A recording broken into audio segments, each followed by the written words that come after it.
Hi hello എല്ലാവരും സുഖമായിരിക്കുന്നു. അപ്പോൾ ഇന്ന് ഒരു റെസിപ്പിയാണ് കേട്ടോ. അതായത് വെജ് പുലാവ്. നമുക്ക് മടിയൊക്കെ ഉള്ള ദിവസം ഒത്തിരി കറിയും ചോറിന് ഒരുപാട് കറിയൊക്കെ കൂട്ടി ഉണ്ടാക്കേണ്ട, അങ്ങനെ മടിയുള്ള ദിവസം നമുക്ക് പെട്ടെന്ന് ഉണ്ടാക്കിയെടുക്കാൻ പറ്റുന്ന ഒരു വെജ് പുലാവാണ് കേട്ടോ. എൻ്റെ കയ്യിലുള്ള പച്ചക്കറി വെച്ചിട്ട് മാത്രമാണ് കേട്ടോ ഞാൻ ഉണ്ടാക്കിയിരിക്കുന്നത്. അപ്പോൾ ഞാനിവിടെ എലീന എന്ന് പറഞ്ഞ ബ്രാൻഡിൻ്റെ ഒരു ലോങ് ഗ്രെയിൻ റൈസാണ് എടുത്തിരിക്കുന്നത്. അപ്പോൾ ഇതിൽ ഞാനിപ്പോൾ ഒരു 2 നാഴി അരി എടുക്കുന്നുണ്ട്.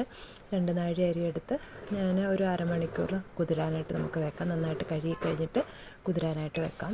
അപ്പം ഞാനിത് കുറേ നാളായിട്ട് യൂസ് ചെയ്യുന്ന റൈസാണ് കേട്ടോ. നമുക്ക് പെട്ടെന്നൊരാവശ്യത്തിന് ഇപ്പം നമുക്ക് പുറത്താർക്കും നമ്മൾ ഗസ്റ്റിനൊന്നും ഉണ്ടാക്കുന്നതല്ലല്ലോ, നമ്മുടെ വീട്ടിലാവശ്യങ്ങൾക്ക് വേണ്ടിയിട്ടല്ലേ.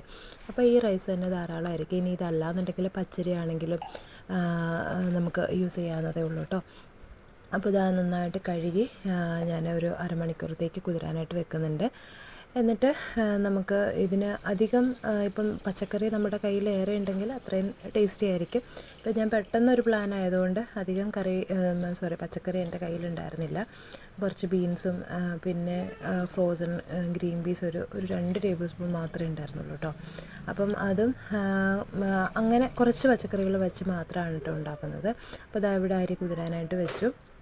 അപ്പോൾ നമുക്കിതിൻ്റെ കൂട്ടത്തിൽ നമുക്ക് ഗ്രേവി അങ്ങനെ വേണമെങ്കിൽ അങ്ങനെ, സാലഡ് ആണെങ്കിൽ അങ്ങനെ, അതിങ്ങനെ മാത്രം നമുക്ക് വെച്ചിട്ടാണെങ്കിലും നമുക്ക് കഴിക്കാനായിട്ട് നല്ലതാണ് കേട്ടോ. അപ്പോൾ ഞാനിവിടെ ഇതുണ്ട് ക്യാപ്സിക്കം 1 ഉണ്ടായിരുന്നു, തക്കാളി 3 എടുത്തിട്ടുണ്ട്, ബീൻസ് ഒരു 5-6 എടുത്തിട്ടുണ്ട്, പിന്നെ ഒരു 2 സവോള ഇങ്ങനെ കനം കുറച്ച് അരിഞ്ഞത്, പിന്നെ ഫ്രോസൺ ഗ്രീൻ പീസ് എൻ്റെ കയ്യിലുണ്ടായിരുന്നത് കുറച്ച് മാത്രം ഞാൻ എടുത്തു. അപ്പോൾ ഇതാ ഉരുളി അടുപ്പിൽ വെച്ചു, ഗ്യാസിൽ വെച്ചു. എന്നിട്ട് ഉരുളി ചൂടായി കഴിഞ്ഞപ്പോഴത്തേക്ക് ആവശ്യത്തിന് എണ്ണ ഒഴിക്കുന്നുണ്ട്.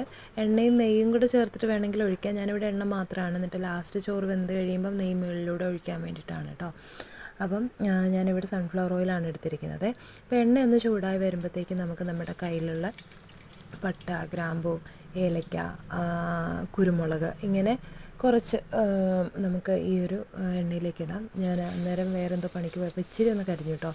അപ്പോൾ ഇനി ഇതിലേക്ക് നമുക്ക് ഫ്ലെയിം കുറച്ച് വെക്കാനായിട്ട് പ്രത്യേകം ശ്രദ്ധിക്കണം. എന്നിട്ട് ഇതിലേക്ക് നമ്മൾ അരിഞ്ഞു വെച്ചിരിക്കുന്ന സവോളയും ഒരു പച്ചമുളക് ഞാൻ എടുത്തിട്ടുണ്ട്. കുഞ്ഞുങ്ങൾക്ക് കൂടെ കൊടുക്കേണ്ടതുകൊണ്ട് അധികം എരിവായാലും അവർ കഴിക്കില്ലല്ലോ. അപ്പോൾ ഒരു പച്ചമുളക് മാത്രമേ ഞാൻ എടുത്തിട്ടുള്ളൂ. അപ്പം സവോളയും പച്ചമുളകും കൂടെ നമുക്കൊന്ന് വഴറ്റിയെടുക്കാം. ഒത്തിരി വഴന്നു പോകണ്ട, എന്നാലും ഒരു മയം വരണം. അപ്പോൾ അങ്ങനെ നമുക്ക് നന്നായിട്ടൊന്ന് വഴറ്റിയെടുക്കാം. ലേശം ഉപ്പും കൂടെ അതിലേക്കിട്ടിട്ട് നമുക്ക് നന്നായിട്ടൊന്ന് വഴറ്റിയെടുക്കാം. അത് നന്നായിട്ട് വഴന്ന് വന്നു കഴിയുമ്പോഴത്തേക്ക് നമുക്ക് നമ്മുടെ കയ്യിൽ നമ്മൾ ബാക്കി വെച്ചിരുന്ന പച്ചക്കറികൾ നമുക്കതിനകത്തോട്ട് ചേർക്കാം കേട്ടോ. അപ്പം പ്രത്യേകം ശ്രദ്ധിക്കണം, ഫ്ലെയിം കുറഞ്ഞ് തന്നെ ഇരിക്കണം, കുറഞ്ഞ തീയിൽ തന്നെ വെന്താൽ മതി. അപ്പം ഞാനിവിടെ വെളുത്തുള്ളി ഇഞ്ചി പേസ്റ്റും കൂടെ ചേർക്കുന്നുണ്ട്.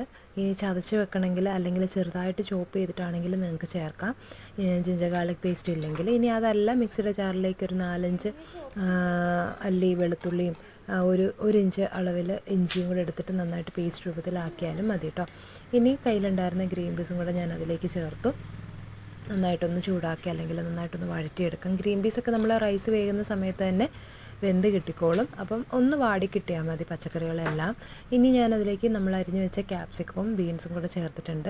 ഇത് നന്നായിട്ടൊന്ന് വഴന്ന് വരുന്നിടം വരെ നമുക്കൊന്ന് നന്നായിട്ട് ഇളക്കി കൊടുക്കാം. അപ്പോൾ ഉപ്പ് ഞാൻ ആവശ്യത്തിന് ആദ്യം ചേർത്തിട്ടുണ്ടായിരുന്നു. ഇനി നമുക്ക് വീണ്ടും ഉപ്പ് നോക്കുന്നത് നമ്മൾ അരിയൊക്കെ ചേർത്ത് വെള്ളമൊക്കെ ഒഴിക്കുന്ന സമയത്താണ് കേട്ടോ. ഉപ്പ് ആവശ്യത്തിന് ഉണ്ടായിരുന്നോ അതോ ഇനിയും ഉപ്പ് ചേർക്കണമെന്നുണ്ടെങ്കിൽ ആ ഒരു സമയത്ത് നമുക്ക് ചേർക്കാം. ഇനി ഈ ഗ്രീൻ പീസും അതുപോലെ തന്നെ ബീൻസും ഒന്ന് വഴന്ന് വന്നപ്പോഴത്തേക്ക് ഞാനിതിലേക്ക് തക്കാളി ചേർത്തു, ലേശം മഞ്ഞൾ പൊടിയും കൂടി ചേർക്കുന്നുണ്ട്. എന്നിട്ട് നന്നായിട്ട് നമുക്കൊന്ന് വഴറ്റി കൊടുക്കാം. വഴറ്റി കൊടുത്തതിന് ശേഷം നമുക്ക് ഒന്ന് ആ തക്കാളിയുടെ പച്ചമണവും പച്ച ടേസ്റ്റൊക്കെ ഒന്ന് മാറുന്നത് വരെ നമുക്കൊന്ന് മൂടി വെച്ച് അടച്ച് വെക്കാം. എന്നിട്ട് ഞാനത് വഴന്ന് വന്ന് കഴിഞ്ഞപ്പോഴത്തേക്ക് ഞാൻ ബിരിയാണി മസാല എൻ്റെ കയ്യിലുണ്ടായിരുന്നു. അപ്പം ചിക്കൻ ബിരിയാണി മസാല ഞാൻ അതിലേക്ക് ഒരു 2 ടേബിൾ സ്പൂൺ ചേർത്തിട്ടുണ്ട്. എന്നിട്ട് നന്നായിട്ടൊന്ന് നമുക്ക് മിക്സ് ചെയ്ത് കൊടുക്കാം. ആ മസാലയുടെ പച്ചമണമൊക്കെ ഒന്ന് മാറുന്നത് വരെ നന്നായിട്ട് ഒന്നുകൂടെ ഒന്ന് മിക്സ് ചെയ്ത് കൊടുക്കാം.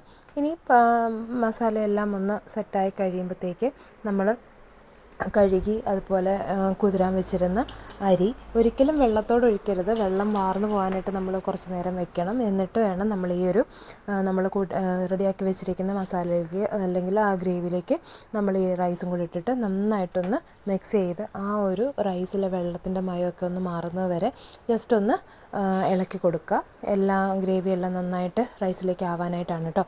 എന്നിട്ട് നമുക്ക് ആവശ്യത്തിന് വെള്ളം എന്ന് പറയുമ്പോൾ ഞാനിവിടെ 2 ഗ്ലാസ് അരിയാണ് എടുത്തിരിക്കുന്നത്. അപ്പോൾ 2 ഗ്ലാസ് അരിക്ക് ഞാൻ 4 ഗ്ലാസ് വെള്ളമാണ് കേട്ടോ ചേർത്തത്.